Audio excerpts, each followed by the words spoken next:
Management and Recovery Corporation in the latest round of the backpack sit-ins. Rescue crews in Riga are making frantic efforts to remove survivors from a collapsed building housing a supermarket in the Latvian capital. And Americans are reliving memories of John F. Kennedy 50 years to the day when a lone assassin shot dead the former American president in the streets of Dallas. That was all in this edition of the news. Thanks for your time.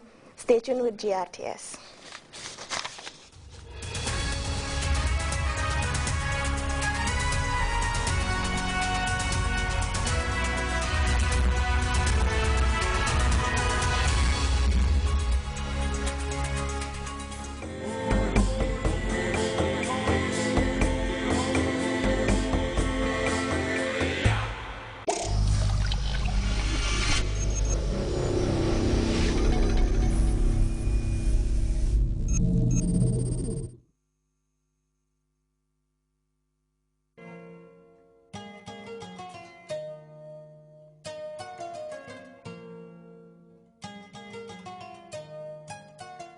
President Jammeh flew into Kuwait at the head of a high-powered delegation, which also included several cabinet ministers. Kuwait played host to the Third Africa-Arab Summit, bringing together several dozen heads of state and government, as well as representatives from regional and multilateral institutions.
The Third Arab-Africa Summit got underway amid much optimism. The leaders of the Africa and Arab world went into the meeting poised to discuss the range of development and security issues and challenges confronting the bi-regional grouping. The meeting comes against the backdrop of dramatic and fast-evolving changes that continue to shape the global economic, security, and geopolitical landscape. The stakes are simply too high, as the problems are not only multiple, but complex as well. But there is a new sense of urgency here as the leaders are determined to exhaustively discuss the range of problems and proffer mechanisms to fix them.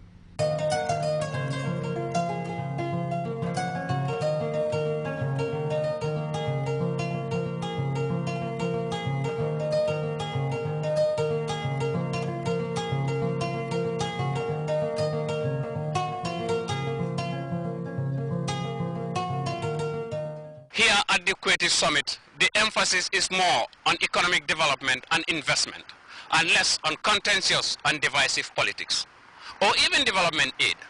The watchword here is genuine strategic partnership, as both regions are blessed with mineral deposits and natural resources in infinite abundance. The strategic partnership being envisaged from the leaders' perspective would enhance greater investment and remove obstacles to direct trade. The priority for this meeting is economic development, but the inextricable linkages between development and security leave no one in doubt as to the need for a durable solution to the two regions' security and geopolitical problems. The new Afro-Arab partnership will have to be underpinned by strong institutions and structures. The Gambia was forthright and made far-reaching proposals as to the way forward: a permanent secretariat, development fund, and more frequent meetings.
The summit has just ended.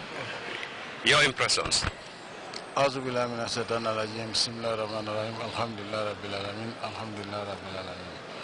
you can see that everybody living is smiling. That means that this is one of the most successful Arab-Africa summit. And everybody is going home with high spirit because this is the first time that you have a comprehensive summit where every issue has been treated. And so it's a very, very successful summit with regards to our commitments. But what will make it more successful is when what we have agreed on is put into practice, and that's the big challenge.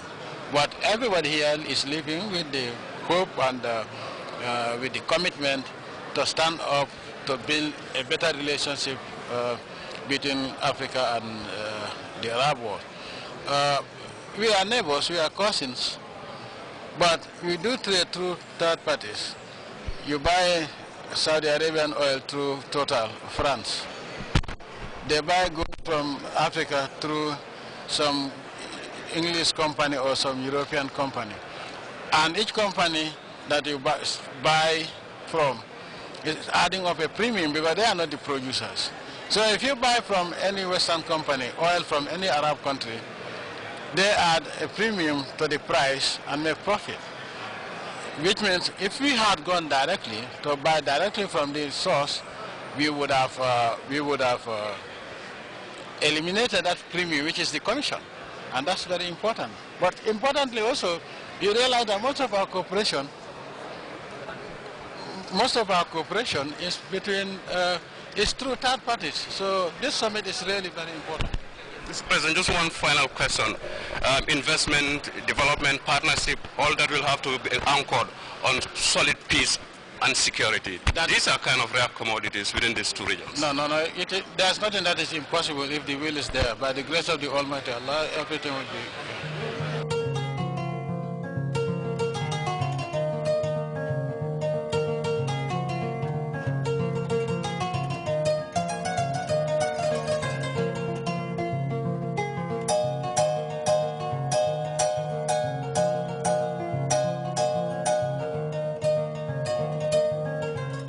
As my boss, His Excellency the President, Sheikh Professor Dr. Al-Haji Yahya Jammeh precisely put it, I think this is long overdue, and the summit of African and Arab leaders gives us a unique opportunity to create avenues of closer cooperation so that the gaps that are between us could be closed, and synergy could be used to solve some of the problems we are facing, like low living standards for people in the margins, and also this perennial problem of illegal immigration. I think with this summit and a mechanism that would be used to implement the resolutions arrived at, the Arab and African world would see better opportunities in terms of socio-economic development and transformation. One final question, Minister. One would expect that when it is Arab-Africa Summit, African leaders would have come with their begging balls. There was nothing like development aid even on the agenda. It wasn't discussed much. Well, yes, it wasn't discussed much, and I think this is important because contrary to widespread perceptions, Africa has something to offer. Not something to offer, but we have things to offer that are as good as what any other part of the world can offer. I think this has been noticed, and this helps us to stand on the